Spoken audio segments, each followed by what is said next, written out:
Assalamualaikum warahmatullahi wabarakatuh. Kami dari kelompok KKN 96 akan menjelaskan media pembelajaran, yaitu tentang bahaya telanjang informasi terhadap potensi cybercrime. Pembelajaran ini atau proker ini disusun oleh Fenia Anissa dan Intan Yasmina, Prodi Teknik Informatika. Untuk pengenalan di sini, kejahatan siber merupakan aktivitas yang tidak sah pada suatu sistem komputer atau masuk dalam kategori tindak kejahatan di dunia maya. Sasaran kejahatan siber ini adalah komputer yang terhubung ke jaringan internet. Dunia kejahatan siber akrab dengan istilah hacker dan cracker. Hacker di sini adalah orang yang ingin mengetahui lebih dalam terkait informasi-informasi penting milik individu ataupun organisasi.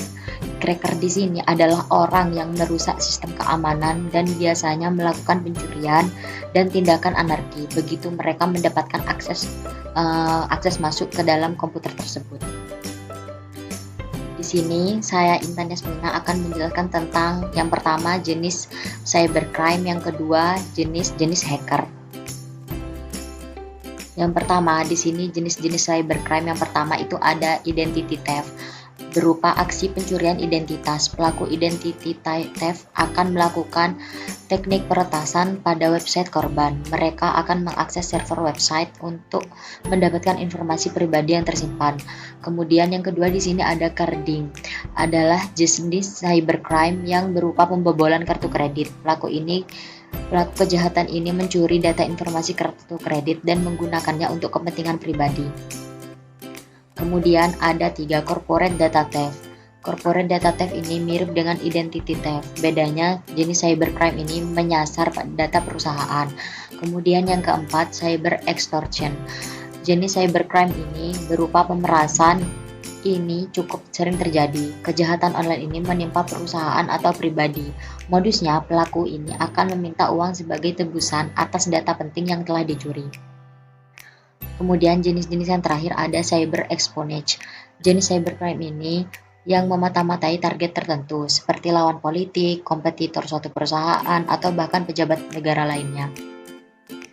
Kemudian di sini ada jenis-jenis hacker. Yang pertama ada white hat hacker.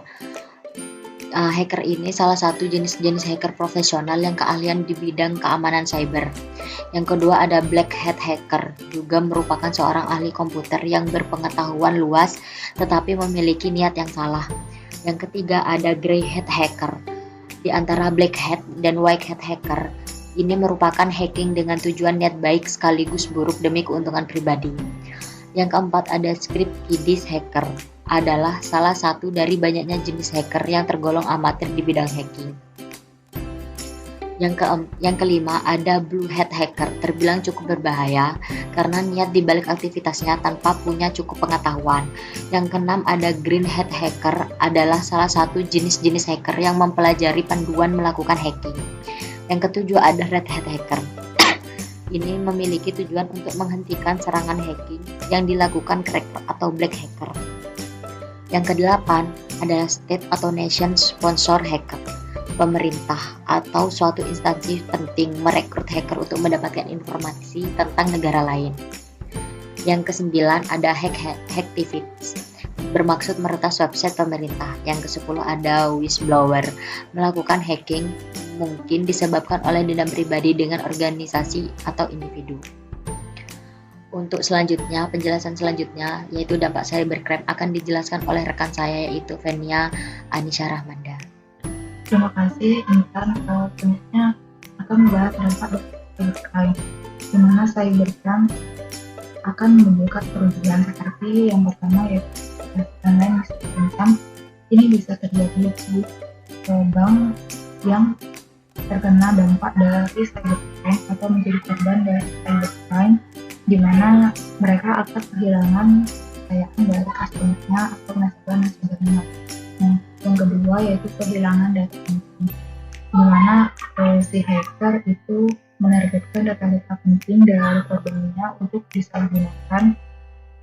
Kemudian yang ketiga yaitu kerusakan software dan sistem komputer, di mana hacker menargetkan software atau hardware atau sistem di dalam komputer sendiri. Lalu kemudian merupakan kerugian yang paling umum terjadi, yaitu kehilangan sejumlah uang, di mana hacker biasanya menargetkan untuk mengambil sejumlah uang pada rekening dari korbannya. Contohnya yaitu cara penjagaan. Nah, untuk terhindar dari tindakan cybercrime, kita dapat melakukan hal-hal berikut seperti menggunakan hosting yang aman. Ini berlaku untuk pembuat website atau seorang developer yang dimana layanan hosting ini dengan perlindungan keamanan khusus dapat membantu kita untuk mencegah cybercrime. Nah, kemudian yang kedua yaitu rajin update. Nah, rajin melakukan update ini bisa terhindar dari cybercrime, baik update sistem operasi pada komputer maupun sistem manajemen di dalam website yang kita buat. Nah, kemudian memasang SSL. Nah, dengan melihat ikon gembok tersebut, pengunjung situs akan lebih percaya dengan website Anda atau website yang kita buat. Lalu hal ini karena pengunjung meyakini bahwa website yang kita buat memang aman untuk dikunjungi dengan telah mengaktifkan SSL. Kemudian menerapkan dual factor authentication.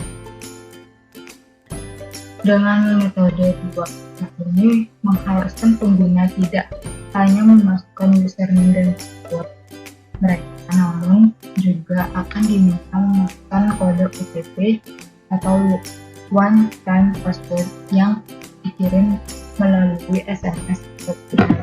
Nah, kemudian dapat dicegah juga dengan menggunakan password unik. Dengan menggunakan password unik, kombinasi angka, huruf, dan juga simbol, ini bertujuan untuk menghindari serangan cybercrime.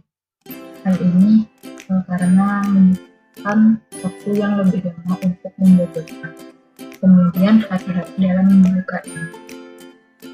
Email merupakan salah satu media yang ditargetkan oleh pelaku cybercrime. Kemudian pelaku bisa mengirimkan email kepada korbannya dengan berpura-pura sebagai pihak berwenang. Kemudian ini hanya himbauan dari di SMP Kemendikbud, yaitu waspadai kejahatan cyber yang terjadi di internet. Di sini ada pelanggaran privasi, lalu pelanggaran kekayaan intelektual, sabotase dan pemerasan hacker, akses tanpa izin ke sistem dan layanan komputer, lalu adanya konten ilegal. Nah, kemudian kenali cybercrime, jangan menjadi korbannya. Jadi sebaik mungkin kita melakukan pencegahan terhadap hal-hal yang bisa menjadi celah untuk pelaku cybercrime melaksanakan aksinya. Terima kasih, sekian dan kami. Lebih kurangnya kami mohon maaf. Wassalamualaikum warahmatullahi wabarakatuh.